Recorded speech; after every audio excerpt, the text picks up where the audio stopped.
তো নমস্কার বন্ধুরা, আজকের যে ভিডিওটি হচ্ছে এনসিপিআই তরফ থেকে যে নতুন আপডেটটি নিয়ে আসা হয়েছে সেই সম্বন্ধে। তো আমরা আজকে যে ব্যাংক অ্যাকাউন্ট আধার সিডিং নিয়ে সেই ভিডিও সম্বন্ধে আলোচনা করব। তো ভিডিওটি যদি ভালো লাগে তো স্বপন টেক গুরু ইউটিউব চ্যানেলকে লাইক, শেয়ার, কমেন্ট এবং সাবস্ক্রাইব করতে ভুলবেন না। আর সবার প্রথমে ভিডিও নোটিফিকেশন পেতে আমার চ্যানেলটিকে সাবস্ক্রাইব করে বেল আইকন ঘন্টিটিকে অন করে রাখবেন চাকরি এবং বিভিন্ন রকমের লেটেস্ট আপডেট পাওয়ার জন্য। তো আজকের যে ভিডিওটি হচ্ছে যে আমরা যে কোনো সরকারের প্রকল্পের টাকা আমরা ডিবিডি লিঙ্কের মাধ্যমে পাই, তাই নিয়ে যে আপনারা কেউ যদি আপনাদের ডিবিডি লিঙ্ক করা রয়েছে অন্য খাতায়, কিন্তু অন্য খাতায় ডিবিডি লিঙ্ক করতে চান, সে বিষয়ে আজকে এই ভিডিওটি। তো ভিডিওটি বিস্তারিত আলোচনা করব, লাইভ প্রুফ আপনাদের সামনে দেখিয়ে দিব। তো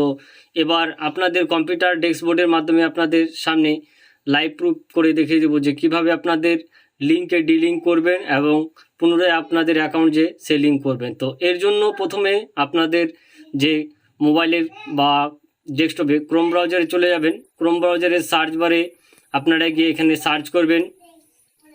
সেই সার্চ অপশানে যখনই আপনারা ক্লিক করবেন ncpi.org.in এই অপশানে ক্লিক করলে আপনাদের সামনে এরকম ইন্টারফেসটি খুলে যাবে।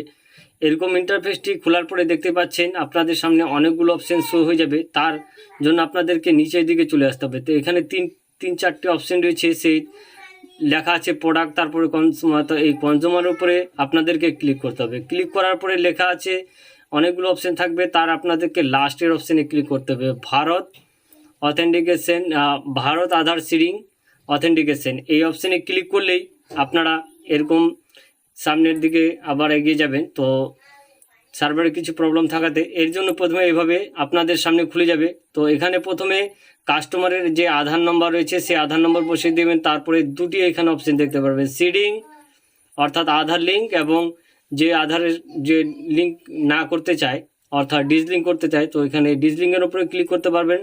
তারপরে এখান থেকে আপনাদের যে ব্যাঙ্কগুলো রয়েছে ব্যাঙ্কগুলো চুজ করে নেবেন, bank of Baroda, bank of India, বিভিন্ন রকমের যে ইন্ডিয়ান ওভারসিজ ব্যাঙ্ক। তো এখানে আবার দেওয়া রয়েছে যে আপনি পুরনো না আগে থেকে আপনার করা রয়েছে, সেই এখানে অনেকগুলো অপশান রয়েছে। যদি আপনি নতুন হতে চান তাহলে ফ্রেশ অপশানে ক্লিক করবেন, যদি আপনার আগে থেকে করা থাকে তাহলে আপনারা এখান থেকে ক্লিক করবেন। তারপরে এখান থেকে যে অ্যাকাউন্টের আপনি ডিসলিঙ্ক করবেন সেই অ্যাকাউন্ট নম্বরটি প্রথমে বসিয়ে দিবেন, তারপরে কনফার্ম অ্যাকাউন্ট নম্বরটি বসিয়ে দিবেন। তারপরে আপনাদের স্ক্রল ডাউন করে নিচের দিকে চলে আসবেন। তারপরে এখানে আপনাদের ক্যাপচার কোডটি বসিয়ে সাবমিট বটনে ক্লিক করলে পুনরায় সাবমিট হয়ে